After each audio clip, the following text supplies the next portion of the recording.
Amis de TV Auxois, bonjour. C'est avec joie que je vous présente au nom de tous les bénévoles qui m'entourent de l'association de TV Auxois une bonne et heureuse année 2021. Et j'espère, sans être devin, qu'elle sera forcément meilleure que 2020. On ne pouvait pas faire pire, donc maintenant, l'avenir est à nous. Comme d'habitude, nous ferons du direct, nous ferons des reportages. On compte sur vous pour nous appeler. Nous sommes à votre disposition. Bonne année à tous. Bonjour et bienvenue dans ce 67e journal de TV Auxois. Et à mon tour, je vous souhaite une bonne et heureuse année 2021. Tout de suite, le sommaire.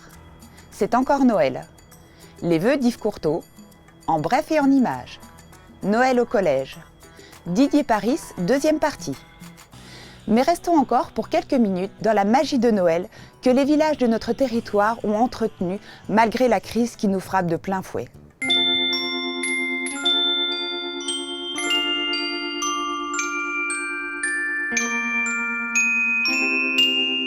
D'habitude, on fait ça dans une toute petite salle, la salle de l'ancienne école derrière. Et puis là, cette année, Covid oblige, on a bouché la rue.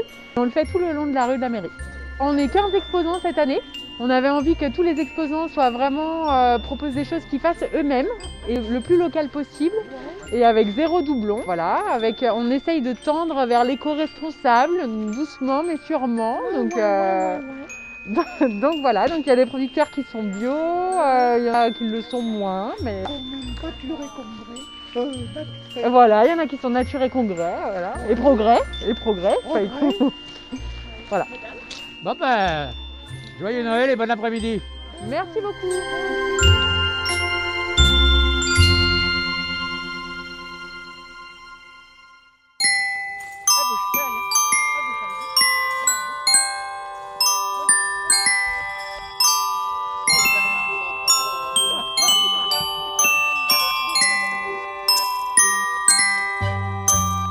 D'habitude, la Certoise organise un spectacle qui réunit les habitants du village dans la salle des fêtes. Mais cette année, à cause des conditions sanitaires, on n'a pas pu faire venir les habitants dans la salle des fêtes. Donc le Père Noël a dit qu'il allait quand même passer dans le village. Et il a choisi donc de venir à la rencontre des enfants en toquant à leur porte et en leur proposant quelques petites papillotes. Mais c'est vrai que c'est bien de voir la magie de Noël s'opérer quand même un petit peu malgré cette condition compliquée. Merci Caroline. Petit Papa Noël, quand tu descendras du ciel, avec tes jouets par milliers, n'oublie pas mon petit soulier.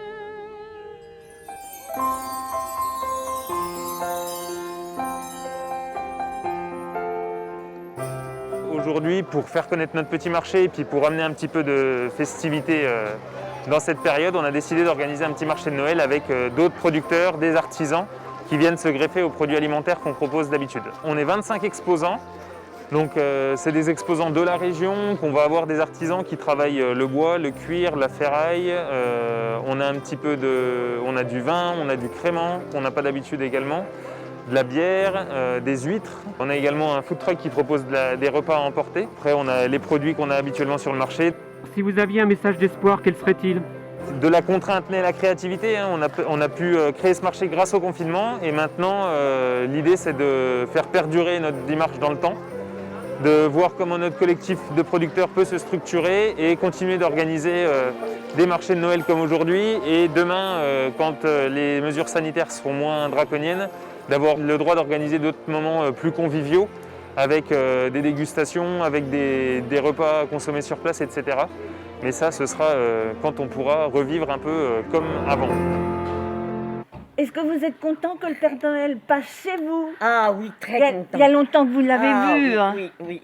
C'est très, très gentil. Vraiment, ça nous fait plaisir. En ces temps de Oui. galère. Très ému et c'est vrai que ça m'a m'a dit pour mon cœur. beaucoup touché. Oui. Émotion, baume au cœur, voire surprise, ont donc accompagné le Père Noël qui a sillonné les rues de Civry-en-Montagne dans sa calèche, tirée par Irina, magnifique trait comtois de 2 ans et demi.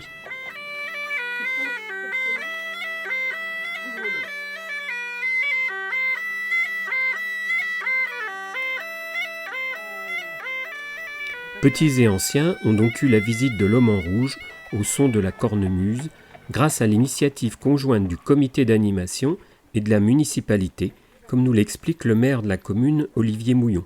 L'association distribue des cadeaux pour les petits-enfants du village et nous, en même temps, la municipalité, on en profite avec cet attelage qui est superbe pour distribuer les colis de fin d'année à nos anciens. Donc on a distribué 20 cadeaux pour les petits-enfants, donc distribués par l'association, et on a 20 colis pour les personnes âgées, donc pour nos anciens, des personnes de plus de 70 ans.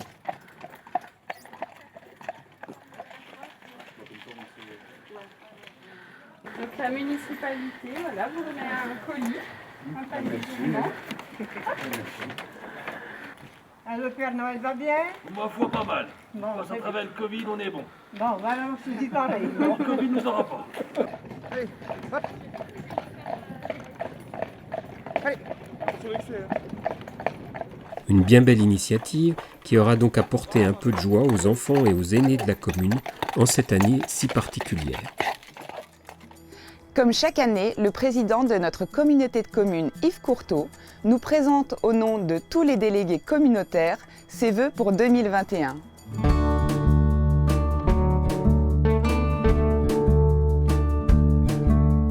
Madame, Monsieur, chers résidents de notre beau territoire Pouilly-Bligny, je reviens vers vous grâce à ce merveilleux moyen de communication qu'est TV Auxois pour vous présenter mes meilleurs vœux pour l'année 2021.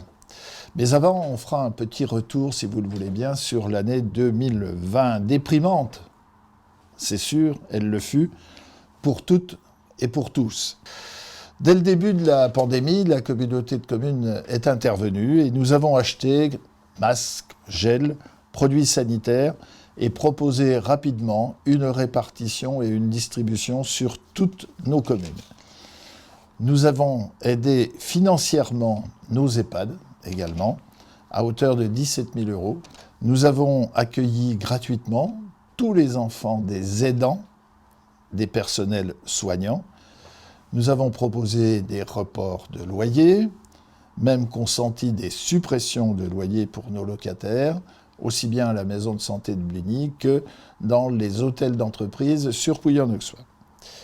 Immédiatement, nous avons adhéré au fonds régional des territoires mis en place par la région Bourgogne-Franche-Comté pour venir en aide aux petites entreprises de moins de 10 salariés en travail avec la Chambre des métiers et également la Chambre de commerce. Mais il ne faut pas oublier qu'en 2020, il y a également eu des élections. Et sur notre territoire, sur les 47 communes, nous avons eu 17 nouveaux maires et également nouveaux délégués. Mais ils sont toujours 62 à venir assister à nos réunions de conseils communautaires. Il y en a eu 10, malgré tout, cette année, avec beaucoup moins de convivialité, mais avec toujours autant de passion et d'écoute pour travailler dans le cadre du développement de notre territoire. Nous avons travaillé dans le cadre de la signature également du contrat d'innovation pour l'achat d'électricité en boucle locale, ce qui est une première, je le dirais, pratiquement en France. Nous en sommes fiers, nous l'avons signé en début de cette semaine. Nous travaillons également pour vous aider au niveau de la rénovation des habitations avec le Pays Beaunois.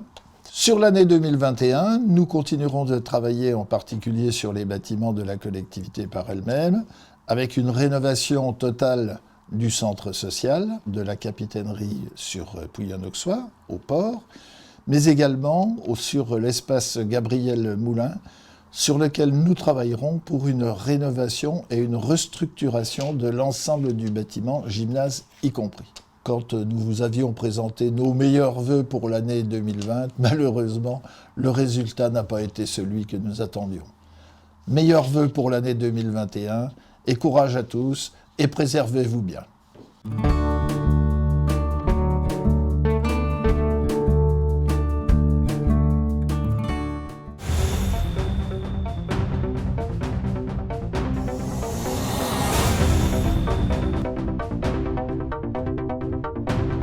Le point de départ de ce sapin des vœux, c'est après le confinement, on se posait tous la question de savoir qu'est-ce qu'on pourrait amener comme gaieté et comme joie. On pourra donc écrire ses petits vœux sur des papiers comme ça, un peu décorés. On les mettra dans les boules transparentes. Et ensuite, on pourra au fur et à mesure décorer de plus en plus joliment le sapin avec tous les vœux de tout le monde pour cette nouvelle année qui commencera. On compte sur vous si vous nous croisez dans les rues de Pouilly-Houbligny pour venir nous faire part de vos vœux pour 2021. Cette opération a plutôt bien marché, voilà, c'est la première fois et on a eu 215 vœux récoltés. Alors, un jardin communautaire. Voir le bonheur rayonner. La fin des déchets par terre. Plus de sociabilité. Ceux qui sont le plus marquants, on a beaucoup de préoccupations autour de la santé, de l'amélioration de la vie et aussi l'envie de retrouver plus de liberté ou des projets plus insolites comme un jardin communautaire par exemple.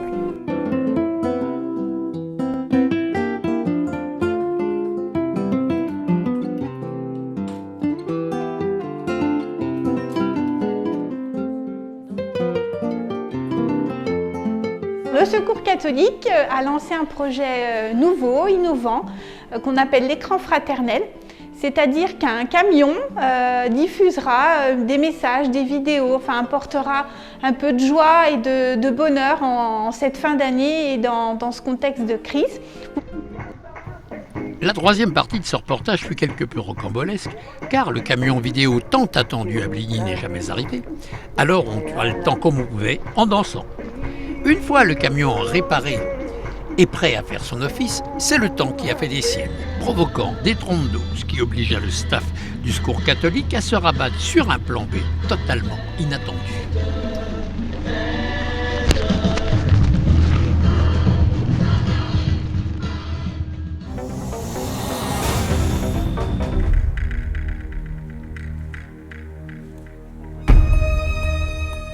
Avec 3 amis, on a décidé de venir nettoyer cette fontaine qui était envahie par la végétation, qui n'est malheureusement pas connue par les nouveaux habitants du village de Monceau-et-Charmant.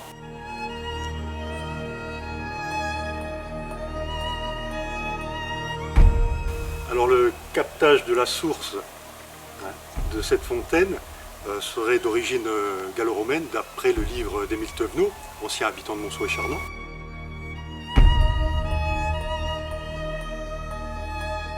C'est une source médiocre en période de sécheresse.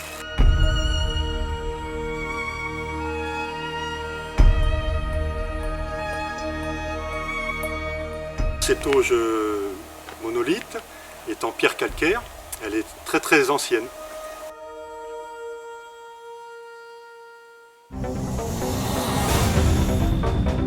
Les cartons de pizza, les conserves même salies, ça se recycle? Est-ce que les pots de yaourt se trient?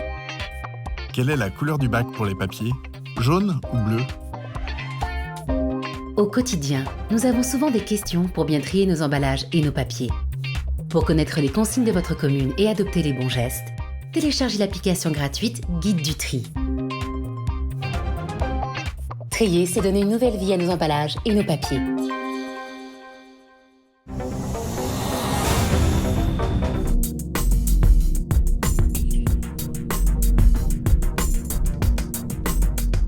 Ce soir, nous avons un ordre du jour chargé, du fait que nous n'avons pas eu de réunion sur le mois de novembre.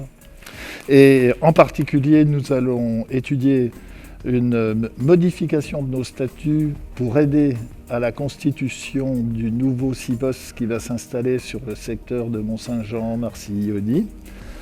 Nous allons voir pour l'acquisition d'un nouveau camion à ordures ménagères, voir également quelles sont les nouvelles aides que nous allons apporter aux entreprises de moins de 10 employés suite au complément de la mise en place du plan régional territorial pour l'aide aux entreprises. Nous étudierons également les différents points qui concerne le pays beaunois pour l'aide à la rénovation pour les particuliers. Et puis nous présenterons le programme de rénovation de la capitainerie de Pouilly-en-Auxois qui sera, je l'espère, mis en place en 2021. Cette dernière réunion de l'année débuta par un hommage rendu à Valéry Giscard d'Estaing, ancien président de la Ve République pour qui nos délégués communautaires respectèrent 1 minute de silence. Retournons une nouvelle fois en arrière pour voir comment le collège Jean Lacaille de Bligny-sur-Ouche a préparé et fêté Noël. À l'initiative de Madame la principale du collège Jean Lacaille, les 2 derniers jours de classe de l'année 2020 ont été consacrés à fêter Noël.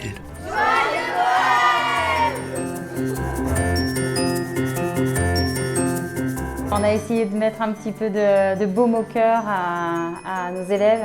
On a voulu faire quelque chose qui leur permette de s'épanouir tout en faisant des activités et en respectant et en veillant au respect du protocole sanitaire évidemment. Ce qui ne doit pas être simple dans cette période, hein ? C'est ça, exactement, tout à fait.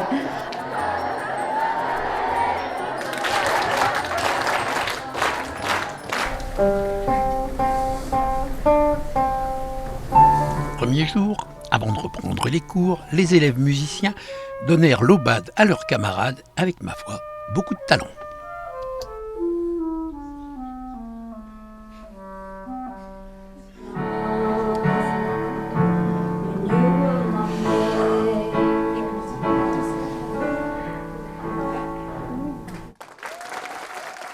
On a commencé par faire une collecte de jouets, initiée par nos 2 services civiques, Malo et puis Loïc.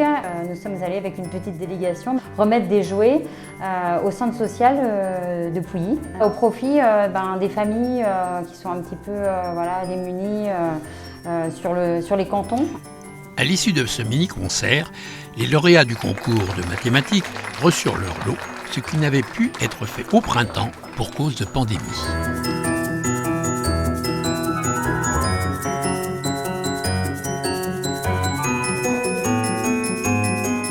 L'après-midi de la 2e journée fut consacré à différentes activités, autant manuelles qu'intellectuelles. On pouvait y retrouver un atelier cuisine, un atelier de réparation de vélo, un atelier pull moche, de création de cartes de vœux, de graphisme vidéo, de karaoké, de décoration de Noël et même un flash mob. Le tout conclu par une piècette de théâtre jouée par les élèves. Bonjour, bienvenue à cette lecture-spectacle participative qui ouvre le nouveau Voyage Lecture. Pour terminer le journal, retrouvons Didier Paris pour la suite de l'interview qu'il nous avait donnée à la fin de l'année dernière. Pour ma part, je vous renouvelle mes vœux de santé et de bonheur et espère vous retrouver dans 15 jours pour le 68e journal sur TV Auxois bien sûr. Bye bye.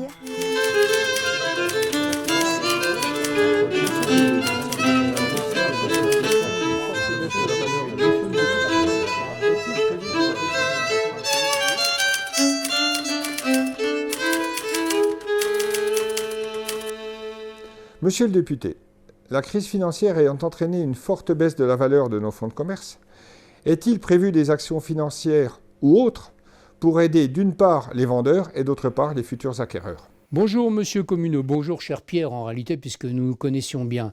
Nous avons parfaitement conscience que la crise sanitaire que nous rencontrons impacte de plein fouet les commerces et notamment les commerces de bouche et en particulier les restaurants et les bars. Nous sommes sans doute le pays du monde qui a le plus mis en œuvre de dispositifs d'intervention et d'aide sur les commerces. Je pense en particulier aux prêts garantis par l'État, mais je pense bien sûr au fonds de solidarité, je pense au chômage partiel, je pense aussi à la problématique des loyers où nous avons fait un dispositif d'aide fiscale, d'avoir fiscal pour les propriétaires qui acceptent de diminuer de moitié les loyers. Je sais Pierre à quel point à Pouilly tu as un dynamisme extrêmement marqué et tous les commerçants que je rencontre me surprennent par leur volonté de continuer. Nous avons mis en place des filets de sécurité. Ce que je remarque d'ailleurs, c'est que beaucoup ne vont pas jusqu'au bout parce que les comptables ne jouent pas toujours le jeu. Ils ignorent un peu la manière dont ça se passe. Maintenant, tu poses une question plus sensible ou plus complexe, c'est celle de la transmission d'entreprise. Nous avons déjà des problèmes de transmission d'entreprise en la matière. Ce n'est pas nouveau, qui vient de ce que... Il y a des domaines économiques qui sont difficiles à reprendre, qui ne sont pas forcément rentables, que certaines personnes s'approchent de la retraite sans jamais avoir prévu leur succession ou la reprise. Pour l'instant, nous n'avons pas de dispositif spécifique. Mais s'il le faut, et je crois que tout le monde doit constater que le gouvernement a été d'une extraordinaire rapidité dans les réponses qui ont été apportées, s'il le faut, nous nous pencherons sur cette question. Je le ferai à titre personnel en tant que parlementaire. Mais pour l'instant, l'objectif, sauver les entreprises, sauver l'activité économique, ne laisser personne au bord du chemin. Monsieur le député, expliquez-nous pourquoi les grandes métropoles et les zones rurales sont logées à la même enseigne, alors que nous ne répondons pas aux mêmes critères de contamination.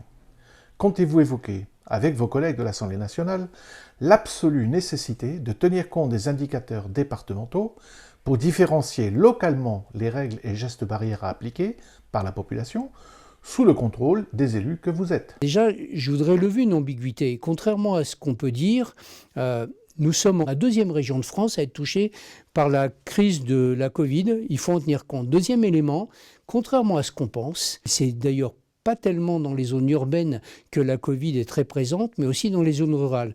Deux exemples. En Bourgogne-Franche-Comté, le département le plus touché, c'est le Jura. La Saône-et-Loire aussi est très touchée et l'Yonne. Ce ne sont pas des départements très urbains. Donc ça veut dire qu'en réalité, la différence qu'on croit sentir entre les zones urbaines et les zones rurales est moins réelle à l'analyse scientifique et au regard des chiffres que l'ARS nous communique extrêmement régulièrement. Donc soyons vigilants. On pourrait dire chaque territoire doit avoir une particularité au titre de la Covid. On oublierait un peu vite que les gens se déplacent, vont d'un territoire à l'autre et qu'il serait absolument déplorable au plan de la lutte contre la pandémie de favoriser ces déplacements sous prétexte qu'à un endroit on est moins touché qu'à un autre. C'est très exactement ce que nous ne voulons pas. Donc je crois qu'au contraire le gouvernement a pris une position qui est à la main des préfets de département, préfet de région. Fabien Sudry, le préfet de département, gère ça au quotidien pour essayer d'adapter la situation, la réponse administrative à la situation de la pandémie, mais qu'ensuite, il faut être extrêmement vigilant aux questions auxquelles nous répondrions trop rapidement et faire en sorte qu'aucun territoire ne donne le sentiment que c'est un territoire de protection par rapport aux autres. C'est très exactement ce que nous voulons éviter. Monsieur le député, depuis la première et la deuxième vague du Covid-19, les clubs amateurs n'ont plus de rentrée d'argent. Monsieur le député, que va faire le gouvernement pour sauver la vie de ces clubs, en sachant que ces clubs amateurs sont essentiels à la vie de nos territoires et à la vie associative? Merci. Bonjour Monsieur Bernot.